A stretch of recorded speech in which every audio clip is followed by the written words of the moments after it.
Sky Bergman has always seen things a little differently, and it's helped her become an acclaimed photographer and a college professor. But she never expected what happened when she aimed her camera at a place where few want to look: forward, ahead in life, towards advanced age.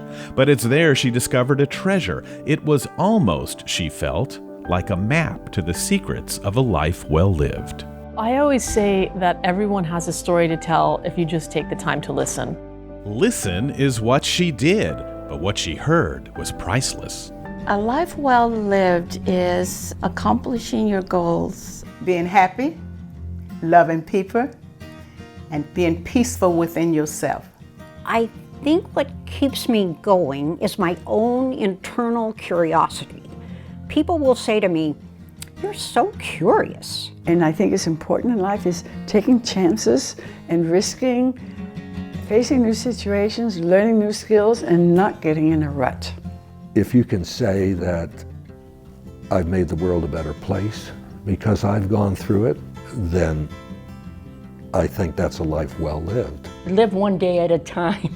Tomorrow comes soon enough.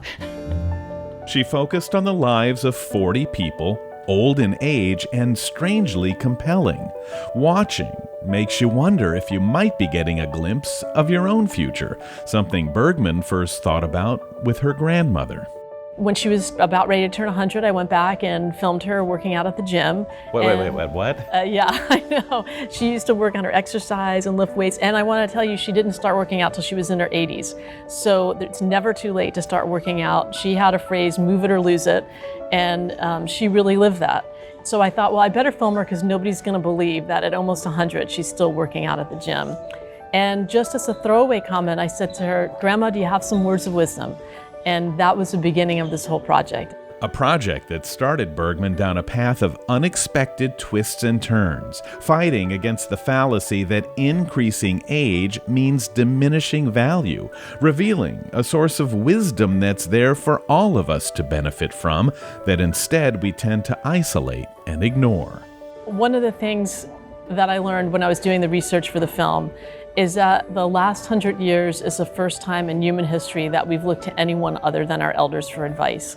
We look at our cell phones, and you think about young people, they don't necessarily have that connection of a grandparent or an elder in their life to ask questions to, and I really feel the world is suffering as a result. Suffering is a recurring theme. Nearly everyone in the film talks of facing something unthinkable, fighting in war, fighting for food, the sting of racism.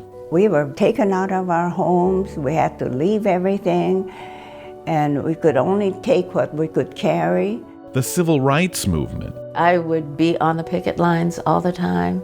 And coping with separation, loss, and death. The film reminds us that wounds don't always show on faces. Yes, Bergman had stumbled onto something more profound than even she realized. It was not only about their words of wisdom, but also about the stories that they had and the legacy that they had and their history and how they overcame some really terrible times in their lives and still were such positive people, and that those stories really needed to be told. They are stories that are fascinating on their own, but even more important for what they can teach us about ourselves. Stories we can use as an invaluable guide to help direct our own difficult choices as we move forward, if we open our lives to those who came before. Just because somebody's older doesn't mean that they haven't experienced the same things you've experienced. In fact, they've experienced it, and they might be able to give you some advice on how to move through life so that you don't have to make the same mistakes. Don't yearn for things, they don't make you happy. You don't get lucky without working very hard for things. But inevitably there's something wonderful that will happen. Don't sweat the little things. Marriage is like a rubber band. You can only stretch it so much. Work a little less, spend a little less, enjoy life a little more.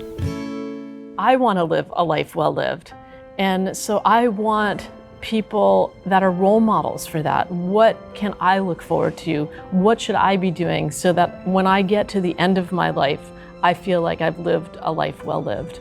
A life well lived is what we all want. It's why your film has made such a connection. You know, one of the things that I like to leave audiences with is the words of wisdom from my grandmother, which is, she always said, it's always better to be kind than right. And she lived her life just being kind to people. And what a better world this would be if we were all kind to someone. Be kind to everyone. Enjoy life to the limits. I'm grateful for all I have and the love of God and my family. That's it now. Arrivederci. Ciao.